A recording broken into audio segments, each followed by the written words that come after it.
Depuis 2 mois, à Osaka, la fièvre suscitée par l'Expo universelle 2025 est loin de retomber. En ce mardi 10 juin, les drapeaux guinéens et japonais flottent sur les activités de l'exposition. La Guinée célèbre son National Day qui lui est dédié par le Bureau international des expositions. Un des moments forts de cette journée, présidée par le Premier ministre Amadou Ouriba, est la prestation de ses élèves percussionnistes. Ils sont issus de l'école du djembé de Mishima au Japon, fondée par le Guinéen Feu Mamadi Djembe Fola, le maître du tam-tam. Dès que Mamadi Keïta a apporté cette culture guinéenne chez nous, tout le village a embrassé de façon inconditionnelle l'usage du djembé. Depuis 15 ans, l'école est opérationnelle et cela a jeté une passerelle en guise de brassage culturel entre le peuple nippon et la Guinée.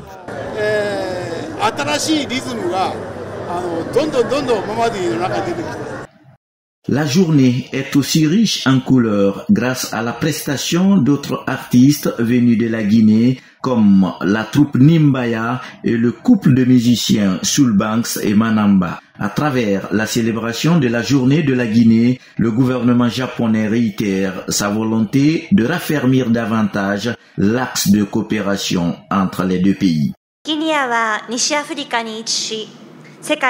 Depuis l'indépendance de la Guinée en 1958, les relations entre les deux pays demeurent amicales de longue date. Le Japon continuera à coopérer dans le domaine de l'éducation, de la santé, de la sécurité alimentaire, ainsi que du développement des infrastructures.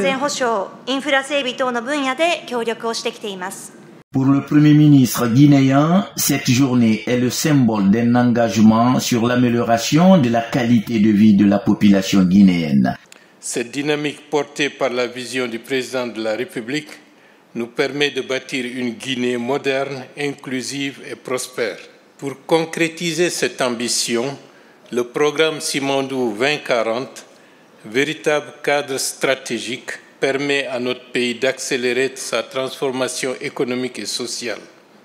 Ce programme articule harmonieusement la promotion de l'agriculture et du commerce, l'éducation et la culture, le développement des infrastructures et des technologies, la dynamisation du secteur économique et financier, ainsi que le renforcement de la santé et du bien-être de nos populations.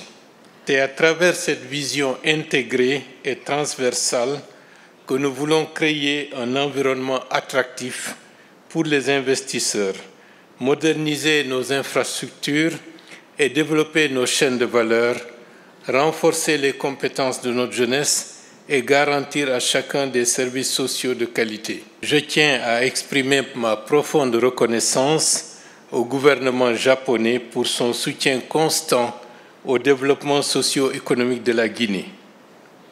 À toutes les entreprises japonaises présentes ici aujourd'hui, je lance un appel sincère. La Guinée est prête à vous accueillir dans un esprit de partenariat gagnant-gagnant pour investir et participer activement à la réalisation de notre vision commune. Le Premier ministre Amadou Ouriba n'a pas manqué d'inviter la Guinée et le Japon à un engagement collectif afin de bâtir la société du futur, d'imaginer la vie de demain et à sauver des vies en donnant à chacun l'opportunité de s'épanouir et de prospérer.